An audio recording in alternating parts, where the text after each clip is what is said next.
Halo, selamat pagi pemirsa, apa kabar Anda di pagi hari ini? Senang sekali saya Heri Oron kembali menjumpai Anda dalam Berita Papua.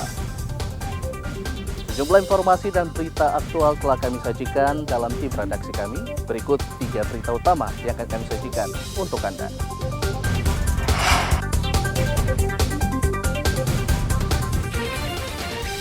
Perampas senjata api Kapolsek KP3 Udara di Ilaga, Kabupaten Puncak, diringkus polisi. Serang Polres Jayawijaya, 5 tentara diproses hukum Pomdam 17 Cendrawasih. Gelar operasi Kartens, polisi temukan belasan pengendara motor tidak menggunakan helm.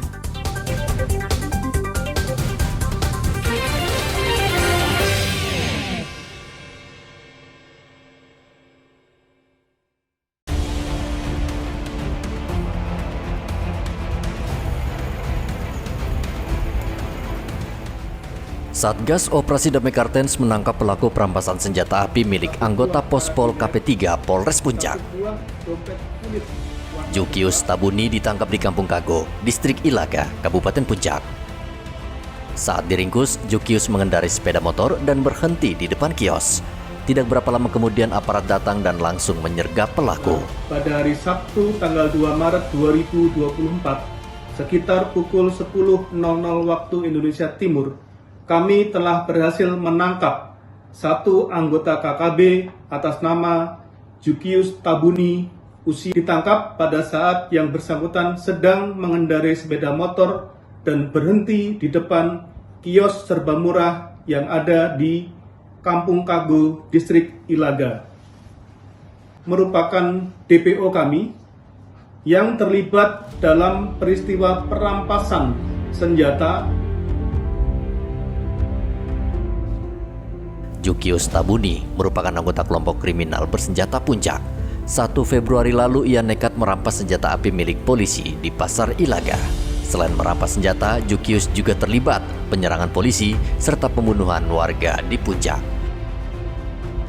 Arthur melaporkan dari Puncak, Papua Tengah.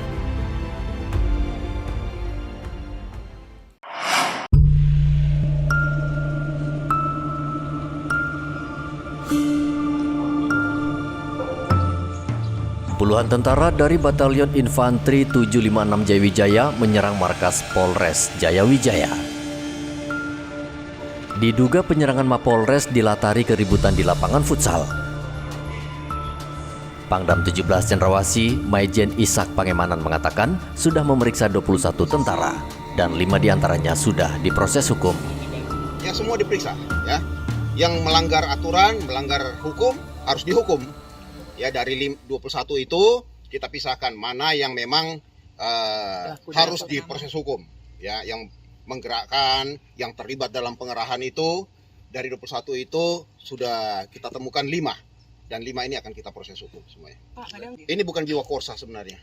Ya, bukan jiwa korsa. TNI tidak mengenal jiwa korsa seperti itu. Ya, jiwa korsa itu jiwa satuan untuk membangun nama baik satuan, membangun semangat satuan. Kalau ini pelanggaran, bukan jiwa korsa, ya, yang harus kita hukum. Demikian.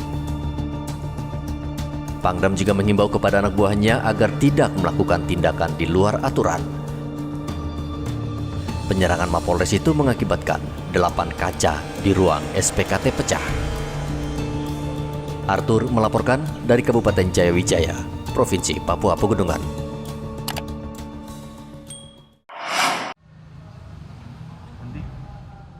Polisi menggelar operasi keselamatan Kartens hingga 17 Maret mendatang. Operasi digelar di Jalan Trikora dan Jalan Pembangunan. Belasan pengendara ditemukan tidak menggunakan helm. Polisi hanya memberikan teguran bagi pengendara yang melanggar. Selain tidak menggunakan helm, pengendara juga ditemukan tidak memasang plat nomor kendaraan dan memasang kaca spion. 3 hal ini akan berlaku, preemptif, preventif maupun gakum gitu ya. Tapi persentasenya gakum lebih ringan. Gakum ini, tilang ini hanya diperuntukkan bagi pelanggar-pelanggar yang pelanggaran berat yang menimbulkan fatalitas, kecelakaan ataupun dapat menyebabkan kecelakaan yang luar biasa. Jadi hari ini kita diberikan tugas oleh negara untuk melaksanakan bagaimana menciptakan ketertiban ini di wilayah Kabupaten Merauke. Ya kita tahu bersama ruas jalan di Kabupaten Merauke ini sangat luar biasa ya. Kalau kita lihat daripada kondisi ruas-ruas jalan di tempat sebelumnya kami bertugas, di sini sudah sangat baik. Tinggal sekarang hanya segelintir kelompok masyarakat pengguna jalan, oknum-oknum yang memang mereka berlalu lintas mungkin ada memang belum mengetahui secara penuh terkait dengan tata cara berlalu lintas. Kemudian ada juga yang memang dia sebenarnya mengetahui tapi sengaja melakukan pelanggaran begitu. Sebenarnya ini sasaran kita itu terhadap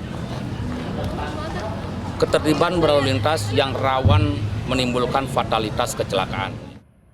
Sementara itu di Mimika, Papua Tengah, puluhan kendaraan roda 2 dan 4 terjaring razia Satuan Polisi Lalu Lintas. Razia digelar di Jalan Hasanuddin, Mimika. Polisi menemukan masih banyak pengendara motor yang tidak menggunakan helm serta menggunakan knalpot bising. Dengan sasaran yang tidak menggunakan helm, knalpot yang tidak sesuai dengan standar, dengan pemeriksaan kelengkapan surat-surat kendaraan bermotor, baik SIM maupun STNK. Untuk operasi keselamatan Kartes 2024 akan berlangsung dari tanggal 4 sampai 17 Maret selama 14 hari kerja. Untuk personil yang terlibat dari Satuan Lintas sebanyak 51 personil. Apakah dibantu dari personil Dalmas dan lain-lain? Untuk hari kedua belum, nanti kedepannya kita akan minta perbantuan dari Sabara, Disub maupun dari Pemdam. Kami menghimbau kepada masyarakat khususnya di Kabupaten Mimika apabila mengemudikan kendaraan wajib hukumnya, terutama yang mengendarai roda 2 wajib untuk menggunakan helm. Helm itu untuk keselamatan pribadi, melengkapi diri dengan SIM maupun STNK. Demikian juga dengan pengendara roda 4 ke atas. Pengendara diimbau menaati aturan lalu lintas demi keselamatan diri sendiri dan orang lain. Muhammad Ridwan dan Igo Batmomolin melaporkan dari Merauke dan Mimika. Kita ingin kesulitan ini berubah menjadi kemudahan. Saya komit, saya siap melanjutkan semua strategi untuk menjaga demokrasi berjalan dengan baik.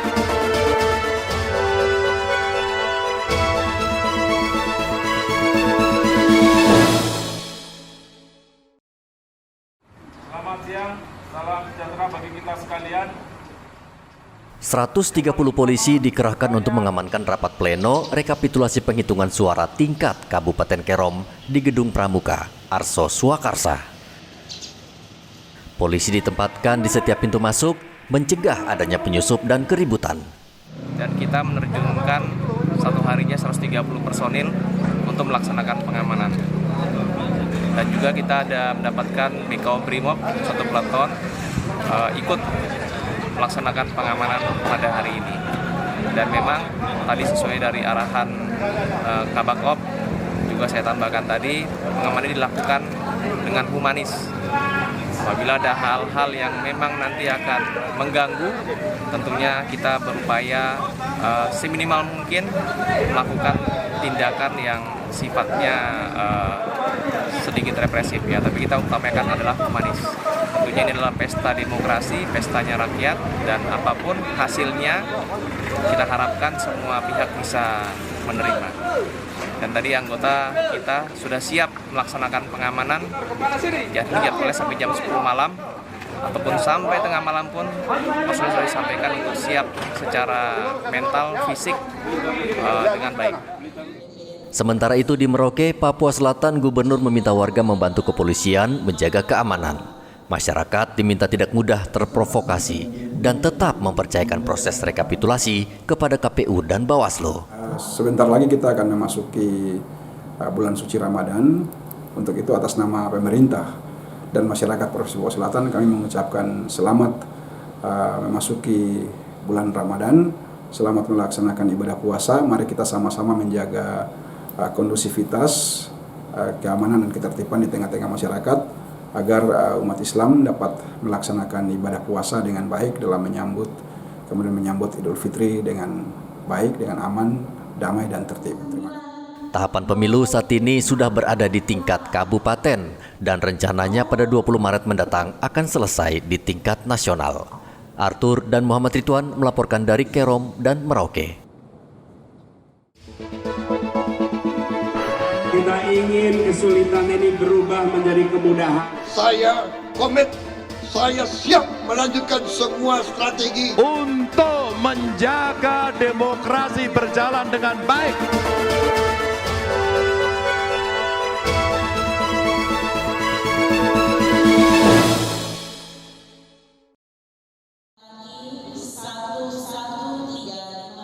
Belum lama ini beredar luas daftar caleg yang lolos terpilih pada pemilu di media sosial. Daftar caleg menjadi perbincangan serius warga di Merauke. Dalam daftar tersebut bahkan tercantum jelas nama caleg yang lolos, berikut asal partai, dan jumlah perolehan suara yang didapat dari semua daerah pemilihan. Ketua KPU Merauke, Roske Bubun, dengan tegas memastikan daftar caleg yang beredar tersebut tidak benar dan hoaks. Ros mengatakan hingga saat ini KPU belum menetapkan caleg yang lolos untuk semua dapil di Merauke karena proses perhitungan suara masih berlangsung. Ya, kita tunggu rekapitulasi secara berjenjang dan penetapan calon terpilih. Saya pikir kita harus lebih memberikan informasi yang lebih akurat dari KPU, sumber resmi untuk masyarakat untuk tidak mempercayai berita-berita hoaks. Kita tunggu hasil rekapitulasi penghitungan perolehan suara secara berjenjang dan akan dikeluarkan secara resmi oleh KPU Kabupaten Merauke untuk perolehan kursi DPR Kabupaten Merauke untuk 30 kursi. Kami secara resmi belum mengeluarkan terkait dengan calon terpilih. Pertama, yang kami lakukan ini adalah pleno rekapitulasi penghitungan dan perolehan suara. Nanti setelah ini akan lagi dilakukan rapat pleno untuk penetapan calon terpilih. Ketua KPU Merauke menegaskan pada saatnya nanti KPU akan mengumumkan secara resmi nama-nama caleg yang lolos dan sah sehingga berhak menjadi anggota dewan. Muhammad Ridwan melaporkan dari Merauke, Papua Selatan.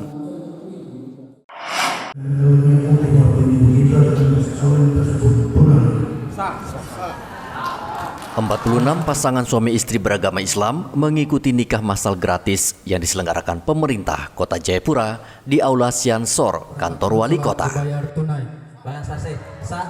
Nikah massal sengaja digelar pemerintah Kota Jayapura karena banyak pasangan yang sudah menikah secara agama, namun belum disahkan oleh negara. Program nikah massal dan juga sedang isbat bagi umat muslim di Kota Jayapura dan juga pencatatan sipil massal bagi yang umat Kristen dan juga Hindu dan Buddha. Setiap tahun kita lakukan dan sekarang keseluruhannya itu sudah hampir 2000 ya, 1961 sekitar itu. Nah, hal ini tentu untuk membantu warga masyarakat kita yang mungkin dari sisi ekonomi tidak mampu atau juga dengan berbagai kendala, persoalan sehingga kemudian belum bisa melangsungkan pernikahan. Sehingga pemerintah hadir memfasilitasi masyarakat kita yang kurang mampu ataupun juga ada permasalahan melalui petugas di lembaga keagamaan masing-masing bekerja sama dengan pemerintah kota, khususnya Dinas Dukcapil. Sehingga hari ini untuk tahun ini ya untuk masyarakat muslim hari ini kita lakukan ada 50 pasang untuk ijab kabul. PKI menambahkan, setelah melaksanakan nikah massal, para pengantin langsung mendapatkan dokumen administrasi kependudukan, diantaranya buku nikah, kartu keluarga, dan KTP yang sudah diperbarui. Hendra melaporkan dari Kota Jayapura, Papua.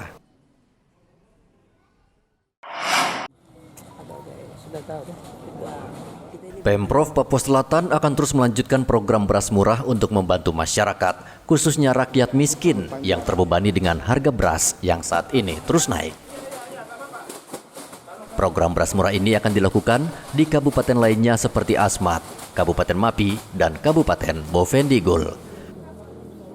Kepala Dinas Pertanian dan Tanaman Pangan Papua Selatan, Paino mengatakan, program beras murah ini juga sangat membantu masyarakat yang tidak lama akan berpuasa dan merayakan Idul Fitri. Mengantisipasi persiapan kita menjelang bulan puasa Ramadan di bulan Maret, kurang di tanggal 11 atau tanggal 12, supaya masyarakat bisa menikmati ibadah bulan puasa dengan khusyuk, sehingga kita siapkan beras murah dan beras gratis untuk yang Bainam Beatrice. Ini kan penjualan beras murah, kita termasuk dalam 4 kabupaten Pak, Bovendigul, Mapi, dan Asmat. Apakah juga akan dilakukan di sana Pak? Iya.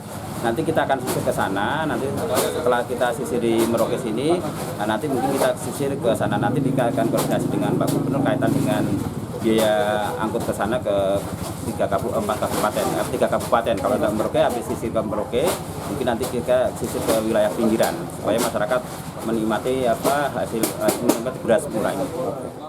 Program beras murah sebelumnya dilaksanakan di Kelurahan Maro, Merauke, Papua Selatan. Harga beras yang dijual setengahnya dari harga pasaran, yakni sekitar Rp10.300 per kilogram. Pemerintah menjual beras murah ke warga, di setiap kelurahan mendapat pasokan 5 ton beras murah. Muhammad Ridwan melaporkan dari Merauke, Papua Selatan.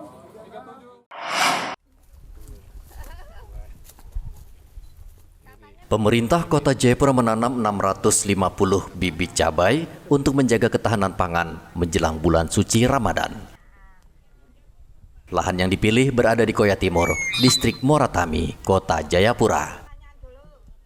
Selain menjaga ketahanan pangan, penanaman 650 bibit cabai ini untuk mengendalikan inflasi saat kebutuhan sembako dan bumbu dapur meningkat tajam. Tentu tujuannya adalah dalam rangka untuk meningkatkan produksi, dalam rangka pengendalian inflasi atau harga di Kota Jayapura, dan karena itu saya tentu menyampaikan terima kasih kepada tim penggerak PKK Kota Jayapura dan juga dinas, karena kita bisa berkolaborasi melaksanakan kegiatan penanaman bibit cabai ini. Karena kita ketahui bahwa harga cabai di pasar itu pasar-pasar tradisional terutama itu sangat fluktuatif dan cenderung di atas angka 60-70 ribu per kilogram. Nah, karena itu setiap waktu kita terus melakukan rapat koordinasi secara nasional dan juga di tingkat kota TPID untuk bagaimana harus memastikan adanya suplai, produksi, kemudian juga distribusi terhadap ketahanan pangan lokal, pangan itu bisa terlaksana. Khususnya beberapa komoditi yang terus selalu mengalami kenaikan atau fluktuatif harganya. Dan diantaranya juga adalah termasuk tanaman atau cabai ini. Warga diminta menanam cabai atau tanaman penting lainnya di pekarangan sehingga bisa dimanfaatkan keluarga saat kebutuhan pangan mahal. Hendra melaporkan dari Kota Jayapura, Papua. Pemirsa, informasi tadi mengakhiri jumpa kita dalam Berita Papua. Saya Heri Orun mewakili seluruh kerabat kerja yang bertugas mengucapkan terima kasih atas kebersamaan Anda. Selamat pagi, selamat beraktivitas, dan wanyam.